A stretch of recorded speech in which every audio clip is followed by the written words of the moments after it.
Welcome, everyone, to the show. I'm Adam. I'm Steph. And we're in love. Yes, we are. Welcome to the show. This is Life of Love, where we talk about life and love.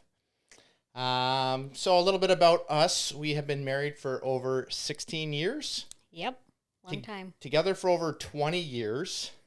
We started dating when we were in high school. We actually worked at McDonald's together. Yep. And we have 3 kids together, 3 boys, 15, 11, and 12. So it's an interesting time right now having a teenager, which is totally different. It's totally different personality from what we were as teenagers. On the first, this is kind of our first episode, the pilot episode of the podcast, just trying to feel out how we're going to run everything. But today, we kind of talked about this yesterday, talking about building a foundation and how building a strong foundation is important, especially in relationships. Yeah.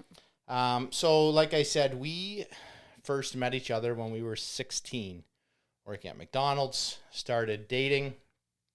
That eventually obviously led to us being engaged and married and then having kids. So let's talk about early days dating.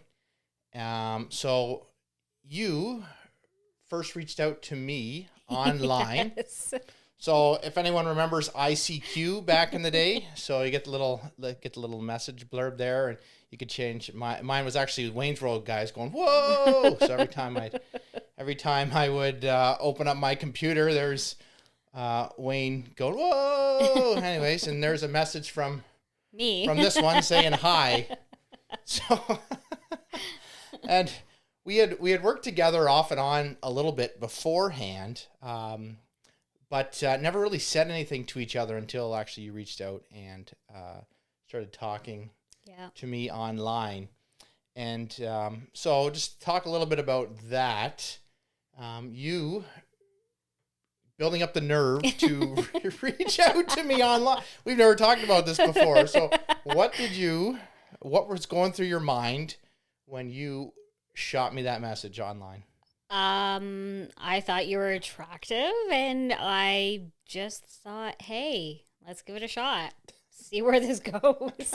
I'm being quite honest, right? Like back when we were 16, did we think that this would be us at 16? Probably not, right? Like, let's be honest.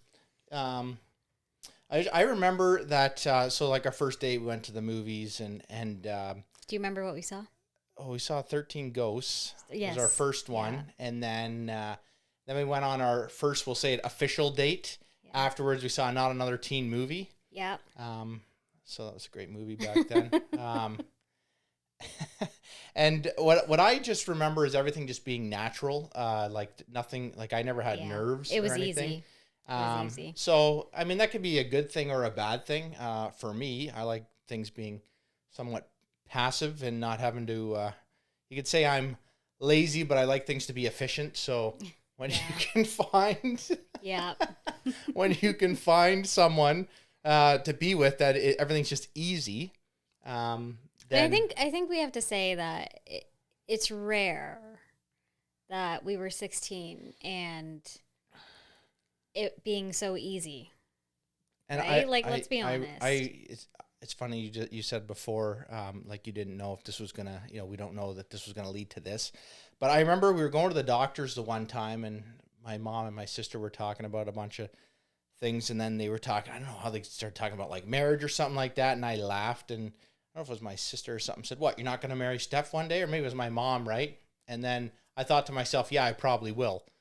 And yeah, but that just goes to show you that. But there was a lot of work though in those early days, right? You have to think about us. We didn't go to the same high school together. We were at different high schools. We only knew each other from McDonald's. Yeah. Where we worked, and we weren't always working at the same McDonald's because we did have the Walmart McDonald's down the street here in Kitchener, and then there was the main one. So it's not like we were working every day and seeing each other.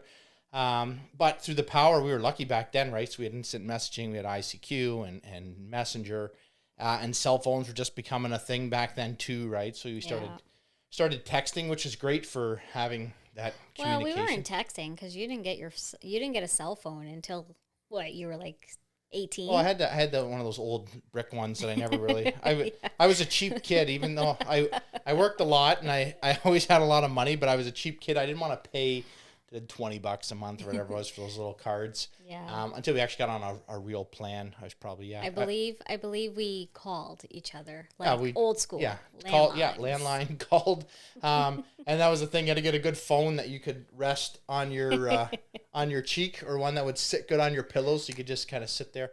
You weren't doing speakerphone or earbuds or anything like that. Yeah. But then talking about how, like, I mean, so that's just there, right? Different schools. I mean, busy lives too, right? You're in high school. You got sports. You got all your friends and everything, right? And so, yeah, obviously a dedication to each other, and then the consistency. Like I always like to say with people, consistency compounds. So being consistent, communicating with each other regularly, talking with each other, seeing what's going on, making sure that we're all on the same page with each other. And then, I mean, from there, we went to college. We both went to college. At least we had cars by then. And so, again, though, just the communication. And then, what was it? Christmas, when I was finishing college, and you still had one more year together to go. That's when we got engaged. Yeah. Or shortly after that, we got engaged. So, 2006, I believe. Yeah. And then, 2 years later, we were married. Shortly after, we found out she was pregnant with our first son. So, so that's a big thing. And I mean, you think about the old way of things, of the old way that people did it, and how people's relationships lasted. You see a lot more relationships, from generations past lasted a lot longer. And just following that blueprint of success, right? It's no different in business, in life, in school, right? We made sure, like, we basically grew up with each other, which was a big thing. We grew up together, literally. So we were fortunate in that we also came from similar backgrounds, in the sense that, I mean, your parents were first generation to come here. You're first generation born in your family. Yeah. My family background, we've been here for a couple generations in Canada, but we both had hardworking parents that were dedicated to each other, and have lasting relationships, regardless of the arguments and stuff that they have, and that's just normal in any relationship. So talking about that, like, we just kind of fit, right? We had, I mean, both same religious backgrounds, same dedication towards our school and our craft. You wanted to become a nurse. I was looking to get into construction and carpentry, which is something that's funny. You see a lot of actually tradespeople that are married to nurses. I don't know if that's just, something that I guess you're just attracted. You're both doing like they're both somewhat of a skilled trade, right? Literally, yeah. You have to go through years of training, and you kind of got that similar mindset, right? The blue collar mindset. Yeah. And then let's talk about, so after we have our first son, Ethan, the hardships, but the struggles you start having in your relationships when all of a sudden it's not just the two of you anymore. It's plus one, right? You don't have the freedom. Yeah. You unfortunately I didn't have mat leave. Didn't get mat leave because you weren't working enough, because you were part-time and you're still finishing your upgrade of school at the time. Yep. So, I mean, they say there's never a perfect time to have kids when you still have a semester of school left to go. That's true. Probably not the best either. But again, you work through those, right? And it's. I was just listening to somebody talk earlier, and they had to do in vitro, and they were talking about there's no perfect time, even though they got the plan, right? But it's like, oh, I got a party this week. I got a party. Oh, that's someone's birthday, this and that, right? So they just eventually just said, let's go and do it. And sometimes, with our second one, that was planned. We had him within a month of when we wanted to have him. But there's also a sense of it's like work, because you want to have. Yes. Yeah. very much a lot of work. A lot of people don't talk about how you forget. You forget with the first, and then you're like, oh, I could do another one. Yeah. Sure. And then second one comes along, and then you're like, oh, I'm only one person, and there's two of them. Now what? And then of course, then shortly thereafter, we added our third one to the mix. Number 3. So we used to joke it was like the game of Survivor. So we'd come home from work, or I'd come home from work, and it was just you had to just survive till 7 or 7:30 at night when the two littles went to bed. Yes, is, I tell everybody that is just having kids.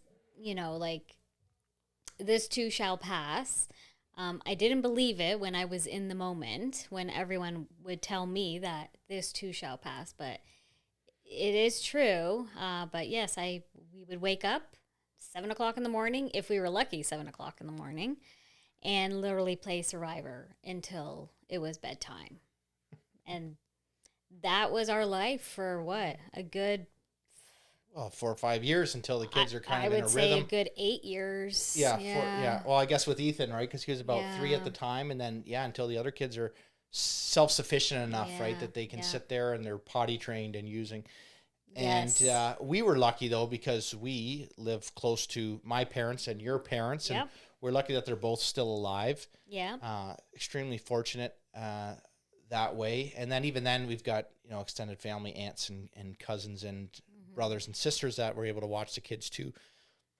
So we were able to still date in a sense, which was really important. And really important. Even when the two littles were born, we would leave the kids at your parents on Sunday afternoon so we could go grocery shopping. Yep. So again, you had that break. I know a lot of people that I see some of these dads talk about, like, what is the one thing that you should do? Like, oh, I'm going to have a kid soon. And what's one thing, I should know? And I told them, because we did this with when Braden was born, that I would come home from work and then I would just say, just go somewhere. Right. So you had that break because, because I just realized too, I did parental leave for a couple months there. Tell me how that was. When the second one, and I had all these grand plans. Yes, he did. Everything I was going to do, and I was going to teach, our oldest, I was going to get a whiteboard and start teaching him. I think he was like 3 at the time, right? Getting close to school, and I was going to teach him all the alphabet and everything. You had a whole schedule planned out, and I remember vividly. Like you saying, this is what we're going to do. This is our schedule for the day, yada, yada, yada. And I just looked at you and was like, okay, all right. Day 1, I come home. The first thing he says to me, so it didn't go to plan. And I was about 2 hours. So we had just moved into it. So just before our second kid was born, we had we had moved into the house that we were in. Yeah. We realized we were going to be losing a couple $100 a month with her being on maternity leave with our second kid. So we found an older duplex down the street from where my parents were, which is great because we could be close to them for some help. And so we rented out the basement to some students, which was great. So instead of losing $500 a month, we were plus $500 a month, which was great there, and kind of started our journey into real estate investing that we're doing now as well. And so we were about 8 months into this house because you went back to work early. So I took off like the last 3.5 to 4 months.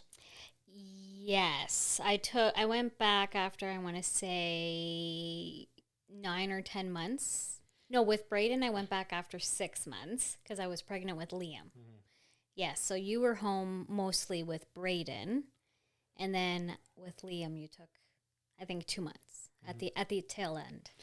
And it took me after about 2 weeks, I got a system down pat. So I realized, like, okay, so I got to put down, like, Braden. I don't know if Ethan was taking naps still at that time. I think he was. But anyways, they would have a nap at like 10 o'clock. And then he would take another nap around 3. So I knew at 10 o'clock I would clean the house, and then I had like a small gym set up in the basement. So at 3 o'clock, Ethan would just watch something on YouTube for like 45 minutes or so, and I'd go in the basement and work out. And then she'd be home, whatever, after 4 or 5 or whatever, and then try to make food or something like that. Um, so yeah, it's just kind of funny. I mean, I strive on creating systems and plans in place, and if they don't work, I like to pivot real quick and readjust them. So for me, I mean, it was good, and so I was in that rhythm, and then I start to strive at that. But I couldn't imagine as a mom who just traumatically gave birth to a child, especially in those first. I was lucky, right? Like they were already like 6 months old, right? So into a system. But you as a mother, especially now you got 2 kids, it was probably pretty hectic. It was, and I had a rough postpartum with Brayden, so that didn't really help. But yeah, it was a learning curve. Like, you have this baby, and they just give it to you, and then that's it. It's up to you to keep it alive, right? No one gives you a handbook. No one really tells you right and wrong. You're literally on your own to figure it out. And yeah, I kind of leaned on you those days. So I was lucky because I had a younger brother and sister. So when I was like 8 years old, whatever, they're still in diapers. So I'd be watching my older sisters change diapers, and then my niece and nephew as well. When they were first born, they were born ahead of Ethan. So I kind of had a quick little refresher with them. But yeah, I had none never of that. changed a diaper before in your life. Yeah. And well, I have, but they were like older. Yeah. They weren't like tiny, fragile, tiny babies, right? Like, I remember coming home with Ethan, and the first thing I wanted to do was have a shower, and that was a traumatic birth on itself, and on me. And I remember thinking, like, why isn't he sleeping like all night? I didn't know babies got up every like hour or two to eat. So, newsflash, they do. So yeah, the first 6 weeks I would say were very challenging for me, and then on top of it, his feet, and they paralyzed his jaw, and like trying to get him to even take a bottle, like, here we are with syringes trying to get him to get his suck back, right? So yeah, so Ethan was born with club foot. So we were lucky. We had a pretty good orthopedic surgeon here in town in Kitchener, but they sent us to Sick Kids after about 6 months or so. No, he was 2. 2 years old. He was 2. I remember. No, it was 18 months when I went back to the doctor, going like, I don't know about this. And then we went back to his orthopedic surgeon, and then he said, I'm sending you guys to Sick Kids because they deal with thousands of these cases, whereas, in a small, community hospital, we don't deal with that kind of stuff, like on the regular. So knowing now, if I knew now what I knew then, or whatever, vice versa, we should have just went right to Sick Kids for sure. And we weren't so bad because we live about an hour or so, hour and a half. It would be an hour and a half or so for us to get to Sick Kids, and we were going every other week. We had to go there for like a year, so a lot of time off work, but also time together. Yeah. Which was okay, and it was okay. It was okay. We're together. What are you gonna say, right? A lot of time off work, and we lost a lot of money, and expensive too. Yes, because parking. Parking, which is crazy. The fact that you have to pay $24 pay back as much then. as you do back then for Back parking, then. and then all those treatments too that they needed. Right, he needed different shoes and boots and molds His and AFOs, casts his boots and bars, his surgeries, and on like they top of covered like it. half of it was covered by my insurance at work, which is something that really should get addressed because that sucks for the people. We were fortunate enough to make decent money at our jobs and save money. I remember one dad, I guess his kids were done the final treatment. He's like, thank God I don't got to come back to this place. And he said, he's like, I don't mind. He's like, I like you guys, but he's like, this is a 5-hour drive for them. You know, like once a month they're driving 5 hours from That's like crazy. Sudbury or something, right? Yeah. So you just think about the strain Yeah. on that relationship too, right? Having to drive and it sucks, Yeah. unfortunately. But then talking about, going back to the foundation talk, right? If you've got a strong foundation, I mean, that's, traumatic for some of the stuff you had to go through. Yeah. Yeah. Traumatic experience, just giving birth is a traumatic experience. Yeah. I was working a lot. I had a lot of jobs out of town, so I'd get home at like 6, 7 o'clock at night, which sucked, and you got to leave early. But that's just life. That's the life in construction, right? Yeah. So, doing it all over again, sure, you can look back and go, yeah, I probably could have found a different job that was in town, guaranteed in town. I know a lot of people nowadays that once they have their kid, they do that. So they putting priorities. They in take place a more and stuff, they take right? a more family approach. yeah, and a more safe job with less opportunity for growth, let's say, perhaps. But they get to be home every night with their kids, and they're working 10 or 20 minutes from work as opposed to an hour or two. And that was like me. Like, I decided to work in an outpatient clinic knowing I was going to get less money, but the trade-off was, no evenings, no nights, no weekends. Like, I clocked in and then I clocked out. I had no responsibilities after that. I came home and I came home to my family. Yeah, it came at a cost. Like, I made less money. But I would not change. I would not change that because it allowed me to, put the kids to bed every day. And, on my days off, I had the days with them and whatnot. So then we had, like I said, we had our third kid, shortly after. Braden was about a year later after Braden we should was tell born. them how close they are in age. They're 1 year and 2 weeks. Yeah. 1 year and 2 weeks. I was 3 months postpartum with Braden when I got pregnant, and I was not happy. I remember you being happy. I cried, and you were like, "This is so great." I'm like, me and my one sister, we're like a year and a half apart, and then my younger brother and sister were a year and a half apart. And then our niece and nephew, they're a year and a half. About a year, just over a year, a little bit further apart, about like 15 months apart. Yeah, I would say 15, 16. But yeah, unfortunately for you, that's 0 out of 5 stars. Don't recommend. Don't do it. I literally tell everyone to this day, 0 out of 5 stars. Don't recommend. And then of course, we had 2 boys, hoping for that third one to be a girl, and it was another boy. Which is good because our 2 youngest, they're basically like twins, best friends. They still hang out. They share friends together. They share a bedroom together. We got an empty bedroom that just has a computer and a PlayStation in it because the 2 littles like to still sleep in a bunk bed together, which is great for them. And we call them the littles because, they were so close together and they were little, right? And now they're starting. Obviously, now they have different personalities. But as 2 little kids, Liam was like a shadow to Braden. So let's talk about, obviously the kids keep getting older, and there's a lot of people talk about the 10-year mark. Like, if you can make it over 10 years in a relationship together, you should be good forever. So let's think about that, going back to then. So 10 years, so about 5-6 years ago,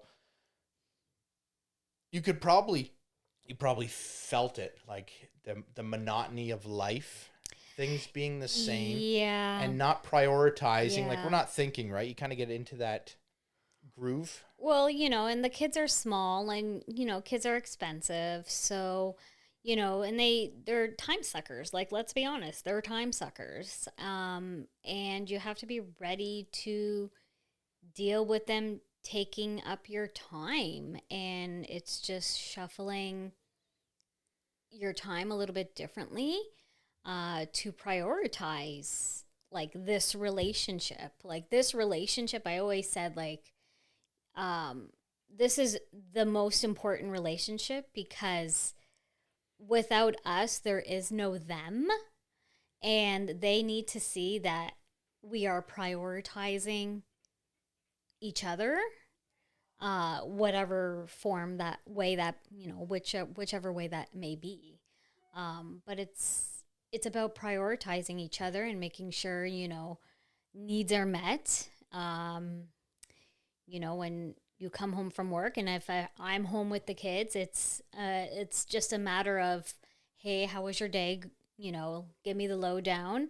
Okay, see you later. Go away for a half an hour, or go have some alone time for a half an hour or an hour. Leave the house, do what you need to do. Um, you know, and understanding that, like, yeah, you worked all day, but I also worked all day too.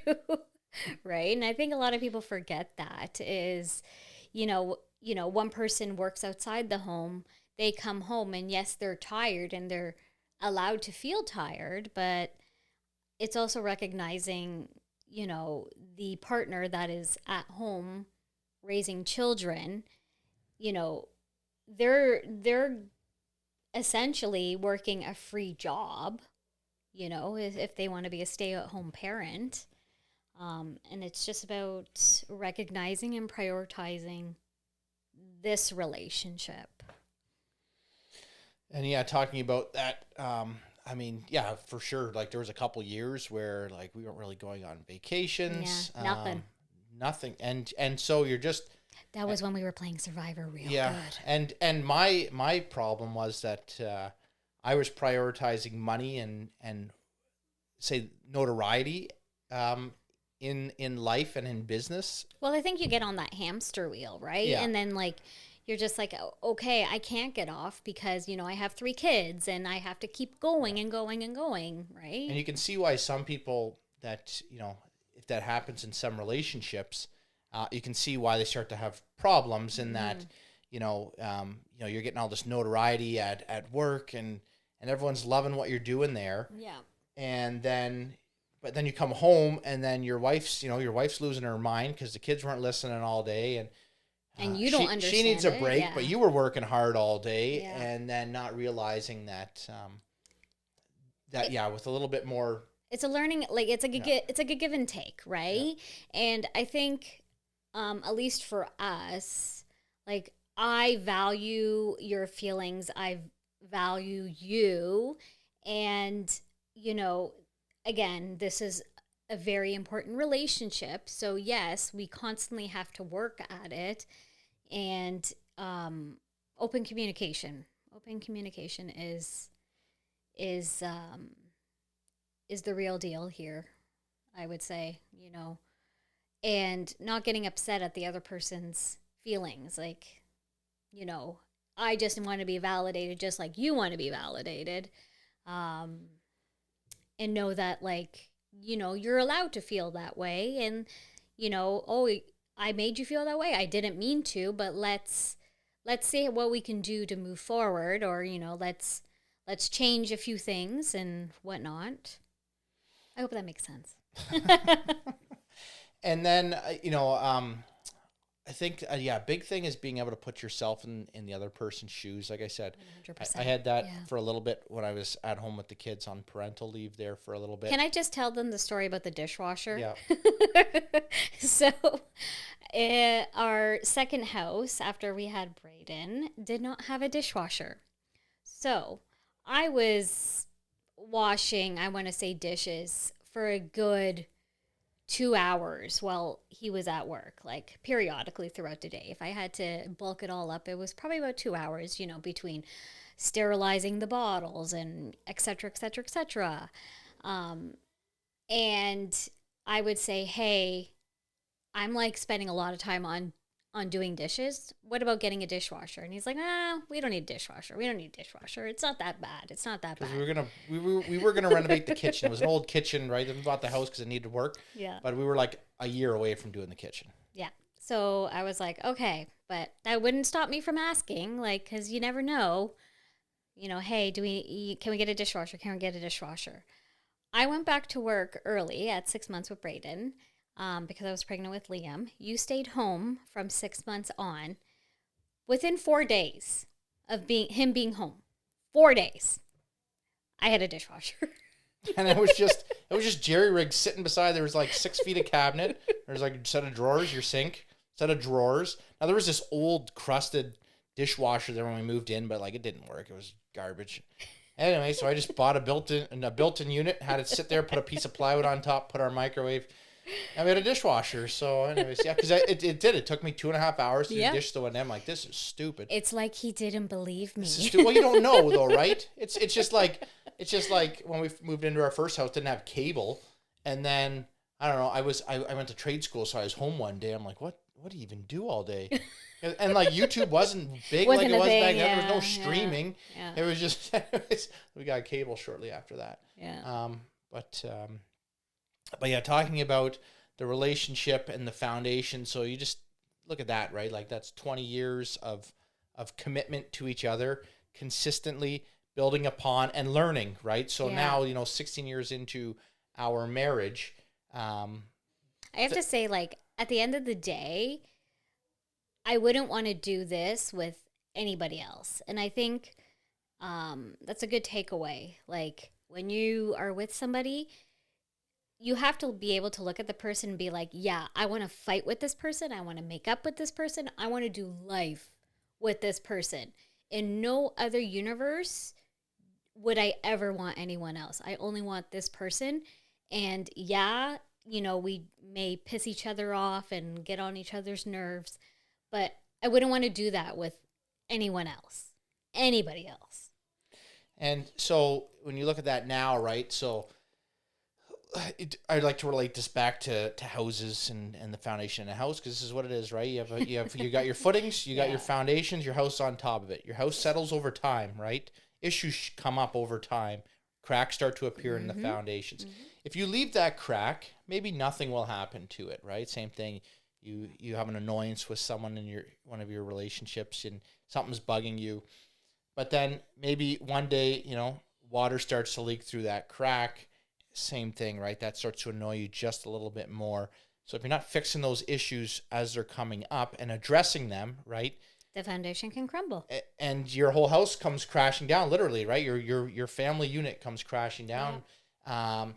And so, yeah, if you can look at that and go, you know what, this is, I talk about it with the whole, like, soulmates and twin flames, and there's all these different things that you can say. And I like to think that, there's 8 billion people in this world. There are probably 100 million people that you could have a relationship with. Absolutely. And it would be totally good. And maybe your relationship is an 8 out of 10 right now. And maybe there's someone out there that could give you a 9.9 out of 10, right? But you have to risk the 8 for possibly the 9.9. Yeah. But maybe the 9.9 is good, communication wise, but like, or physically, you're attracted to this person. 9.9. Oh, it's so good. But like, getting along in life, maybe that's a 6. You don't know that, right? Yeah. And so you have to think about, you guys have a good relationship. I'm just thinking of someone, you had a good relationship, you had kids, and 10 years down the road, now you're like, oh, we're not in love anymore, or we're growing apart. Yeah. But you have to think like, okay, is there something to that we can, maybe our relationship is now, it's a 6, it's a 5. Every once in a while it dips into the 4s, right? I like to say, as long as you've got more good days than bad, like, you're doing pretty good, especially if you've got more great days over good and way more than what's bad.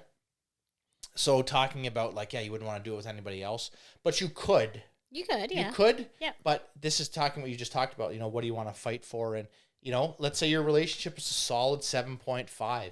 Like, do you want to fight for that 7.5, And is there something you could do? Like, let's say, let's say you have a problem with me, right? Like, you have to be able to look at that and go, is there something I could do to take this 7.5, which sometimes dips into a 6.5, and some days it's a 5. Mm-hmm. Is there something I can do right now to bring up that 7.5 to an 8, so that when we have hard times together and we're not getting along, it's only ever a 5.5. Yeah. And it doesn't dip, right? Yeah. And for me, what I needed to do is I needed to establish, like, proper routine with myself. So it started with me working out every day and exercising every day and having that time. I guess for me, really, just reflecting right now, there's a thing about, you should have like 2 to 3 hours of alone time every day. And for me, it'd be like, I'd wake up 10 minutes later, I'm out the door, boom, 12 hours at work, come home, go crazy with the kids, wash all the dishes. You got to get to bed because I'm got to wake up at 5 in the morning to start it all over again. Yeah. And so for me, just establishing that routine and having that time, I mean, some people like to meditate and everything, but like for me, like going for a run, that like is so freeing mentally for me. And then you start to like realize, and same thing with the go, constantly go, Yeah. right? I say like red light, or green light, right? And boom, it literally took a red light. We got in a car accident, just over a year ago. And I mean, you said to me like something has to change, and that was it, right? I was so wound up and so like way too much going on, constantly worrying about work and money and finances, and not realizing that once I slowed down, took that time, all of a sudden we start to see all the opportunities that are out there.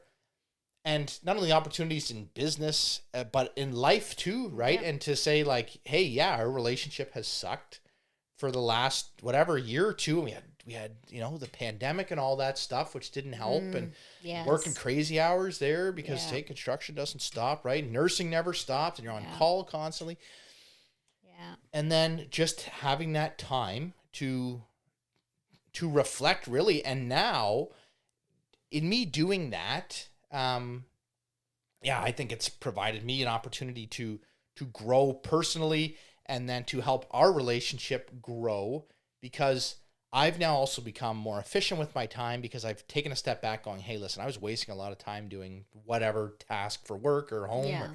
and constantly finding that efficiencies in everything that I was doing, which then creates more time now to spend with you and with the kids. And now, okay, yeah, we can find time, and we prioritize time too, right? Like I'm constantly thinking, when are you working? Do you work next weekend? When can we find a time to go out for breakfast or coffee, shopping, planning vacations ahead of time, which we weren't doing before, right? So then you'd have nothing to look forward to. If you can plan, 2 vacations a year. Yeah. They don't even necessarily need to be out of this country, right? Like, it's just something. We have shopping. We know we're going on a 2-day shopping trip in right? November. So, but it's also having the mentality of realizing like everything is figure outable. So, yeah, you're in a roadblock in your relationship. Everything is figure outable. Like, you can figure it out. There's no reason why you can't. Yes, it's going to take some time and some effort on both parties, but everything is figure outable, And and if you've, I would say just take a step back, just some final thoughts here. We'll wrap up here. Just some final thoughts. Like I would say, take your time. I mean, everything is so rush. Like slow down. Relationships, slow down. Like we are 20 plus years to get to this point in our life, in our life, in our love, to say like, I won, right? 39 years old, I can say I won now. We could cruise at where we're at right now, and I would say like we can cruise at like a solid 8.5. Yeah. And we go on vacation, and I would say that's like boom, it's like a 9.5. You got to bring the kids, it's like an 8.2. Lower. a 7.5 on their worst day. But we talked about this a couple weeks ago, right? Like, I wouldn't give up our 8.5 for anything. Oh, right? Absolutely. And I agree. And I will try forever. Like I said, like I will never be able to give you the 10 out of 10, or maybe even the 9.9 out of 10 in a relationship. But I will always fight to give you that 9.8. Yeah. And I don't necessarily want a 10, right? Like, what does the other person want? Like, some people may want that 10 out of 10 relationship, but for me, that's not realistic. And right? And I like to think of like, I remember when we were just dating and you'd done something. I was so angry about it. And then, I was working all day, whatever. And I was just thinking like, oh, I'm so angry at her.